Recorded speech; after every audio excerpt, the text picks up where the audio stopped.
সপ্তাহান্তেই এক নাটকীয় অভিযানের মধ্য দিয়ে ট্রাম্পের দ্বিতীয় মেয়াদের পররাষ্ট্রনীতিতে শুরু হয়েছে নতুন অধ্যায়। ভেনেজুয়েলায় চালানো সেই অভিযানে দেশটির প্রেসিডেন্ট নিকোলাস মাদুরোকে ধরে নিয়ে যাওয়া হয় যুক্তরাষ্ট্রে।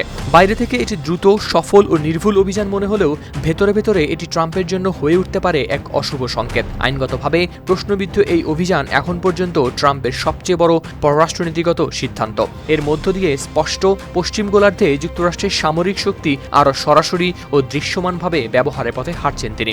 ইতিমধ্যে ট্রাম্প আরও বেশ কিছু দেশকে হুমকি দিয়েছেন, কিন্তু প্রশ্ন হলো এই পথে হাঁটার পেছনে জনগণ কতটা প্রস্তুত। জনগণের তেমন সায় নেই। ভেনেজুয়েলা অভিযান নিয়ে প্রথম মানসম্মত জনমত জরিপে 40% মার্কিন নাগরিক মাদুরোকে তুলে আনতে সেনা পাঠানোর সিদ্ধান্তকে সমর্থন করেছেন। বিপরীতে 42% করেছেন বিরোধিতা, অর্থাৎ জনমত প্রায় সমানভাবে বিভক্ত।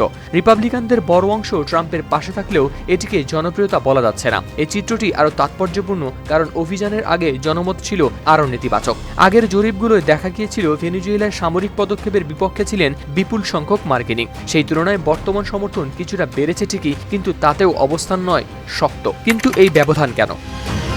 এর পেছনে কয়েকটি কারণ কাজ করছে। প্রথমত, এটি এখনও পূর্ণমাত্রার যুদ্ধ নয়। শুধু মাদুরোকে ধরে নিয়ে যাওয়াটিকে অনেকের কাছে তুলনামূলকভাবে গ্রহণযোগ্য মনে হচ্ছে না। দ্বিতীয়ত, দলটির রাজনীতির প্রভাব আছে। আগেও দেখা গেছে হামলার পর রিপাবলিকানরা শেষ পর্যন্ত প্রেসিডেন্টের পাশেই দাঁড়ান, কিন্তু এখানেও দৃঢ় সমর্থনের হার তুলনামূলকভাবে কম। জনপ্রিয়তার এমন ঘাটতি বেশ অস্বাভাবিক।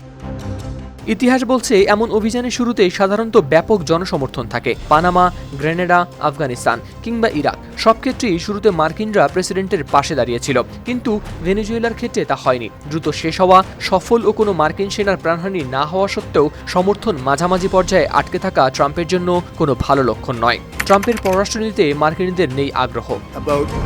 এদিকে যুক্ত হয়েছে আরেকটি বড় বাস্তবতা। সাধারণ মার্কিনীরা পররাষ্ট্রনীতিতে খুব একটা আগ্রহী নন। তারা চান প্রেসিডেন্ট দেশের ভেতরের সমস্যা, মূল্যস্ফীতি, জীবনযাত্রার ব্যয়, স্বাস্থ্যসেবা এসব নিয়ে বেশি ভাবুক। সাম্প্রতিক জরিপগুলোতে দেখাচ্ছে পররাষ্ট্রনীতি তাদের অগ্রাধিকারের তালিকার একেবারে নিচে। মাত্র 26% মানুষই কথা বলছেন এই বিষয়ে। কি পেলেন ট্রাম্প? এই প্রেক্ষাপটে ট্রাম্প একদিকে পশ্চিম গোলার্ধে আধিপত্য প্রতিষ্ঠার চেষ্টা করছেন, অন্যদিকে নিজের শক্ত নেতা হিসেবে গড়তে চাইছেন উত্তরাধিকার। তার মন্তব্য ও প্রশাসনের পক্ষ থেকে সাম্প্রতিক প্রকাশিত জাতীয় নিরাপত্তা কৌশল সবকিছুতেই তিনি তা স্পষ্ট করে দিয়েছেন। মানুষের উপর চাপ সৃষ্টি করে নিজের ইচ্ছে মতো পরিচালিত করতে ট্রাম্প সবচেয়ে বেশি পছন্দ করেন।